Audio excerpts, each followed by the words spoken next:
You know, you have a point, Dorothy. Here we are not eating chocolate cake, which we obviously adore, because we want to stay very thin and then drop dead. That's nuts. But we might be thin and stay alive. But not forever, Rose. We're not going to stay alive forever. That's Dorothy's point. And when you're going to die in the end anyhow, what's it matter? Yeah. I mean, what does it matter? If you know that you're going to end up dying anyway, you might as well do what you want to do. Like having ice cream on the chocolate cake.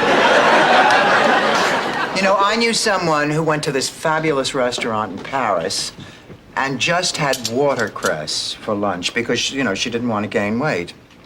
And then after lunch, she walked out of the restaurant and a gargoyle fell off the building, hit her on the head, and killed her. Oh, no. I mean, look at what her last meal was. That is tragic. Just tragic. Here, honey, dig in. Of course, it'll be just my luck. I'll eat, I'll gain 40 pounds, and live to be 90. Me too. I'm healthy as a horse. Unfortunately, I'll wind up looking like one. You know, all it takes is one little dessert and my panties cut off my circulation.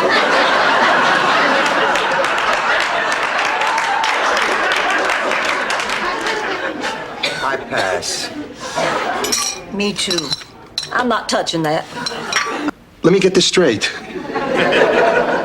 You're definitely not going to take me back? Look, Stanley, I'm sorry. Dorothy, I'd like to hear the rest of this, but I better get down to the lobby and grab Chrissy before somebody else does. Hey, terrific sex is better than nothing. Here's to terrific sex. And the dumb blonde who's not gonna get any. Okay, Jason called.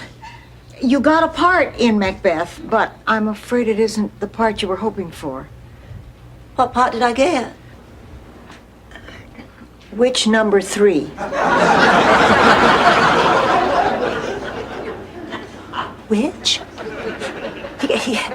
He cast me as a witch? Well, who got Lady Macbeth? Don't tell me.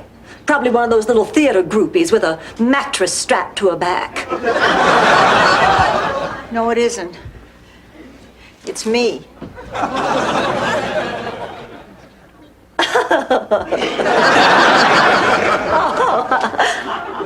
You're pulling my leg.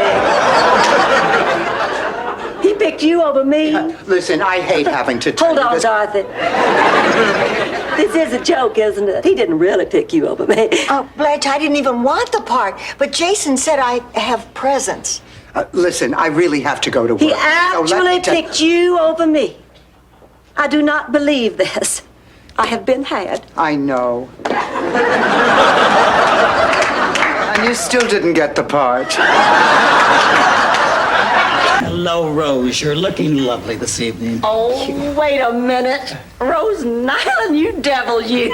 I just figured out what's going on here. Blanche. You were sore at me for inviting your friend without asking you, so you hired this guy to come over and teach me a lesson.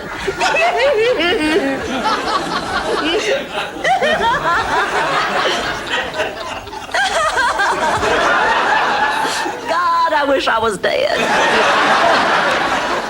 I was hit by the thunderbolt once. Probably a direct hit to the forehead.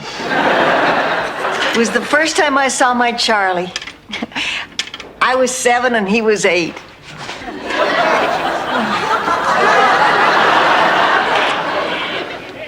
It was a hot Minnesota summer, and he had put up one of those little stands on the sidewalk. Selling lemonade. Insurance. And I bought a nickel policy on my red wagon. Right after that, my wagon was destroyed. How? Some hogs trampled it. I was hauling home a smoked ham for Mama, and I think it set them off. Well, anyway, that's when I fell in love with Charlie. He paid for a new wagon, even though my policy didn't cover acts of swine.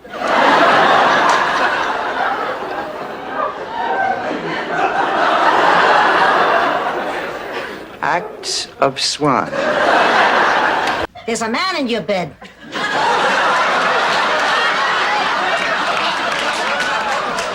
Sophia, there's not. Why, you devil, you. So that was what we heard, Rose.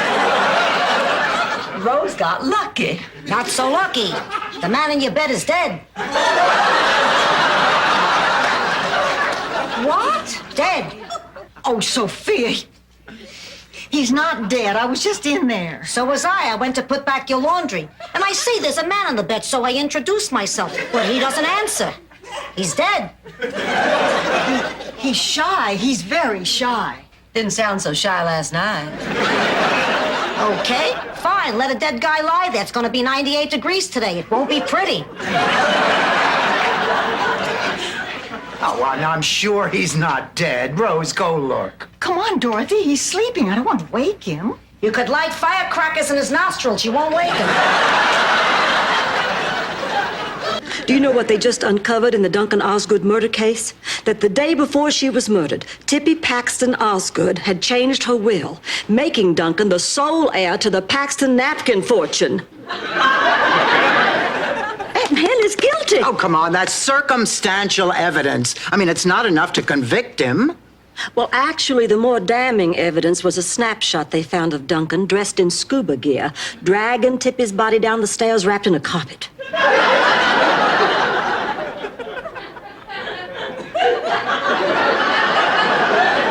Maybe it was from their wedding album.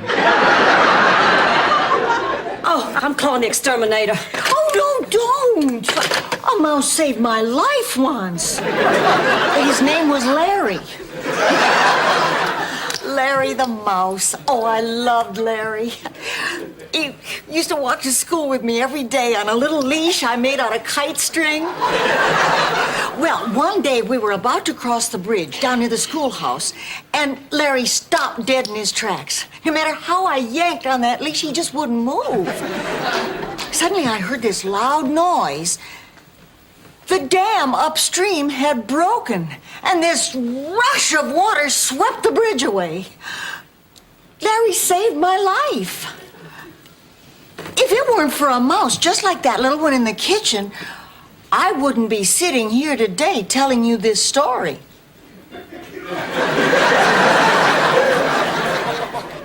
Call the exterminator. Rose, what I didn't tell you was, when I was 5, Mama enrolled me in a tap dancing class. For 6 months we practiced. 1 hour a day, 2 days a week. And I was good. I was cute and I was good. Real good. And then finally it came time for the night of the recital. And there were 13 little girls up there with our little Shirley Temple curls and our little starched white pinafores and our little Mary Jane shoes. And then they opened the curtain and the music started and 12 little girls started to dance. And one little girl wet her pants. That girl in the puddle was me. I have never told that to another living soul, Rose. You see, I thought I had overcome my fear, honey, but I just haven't, and performing is a nightmare for me. Hey, we've all got our sad stories. Look, Blanche, we've practiced for 6 weeks. We've paid for our costumes. We told everybody we'd be there. Now, you're not going to wimp out on me. You're going to go to that recital. And if you end up in a puddle tonight, well, you just better break into Singing in the Rain.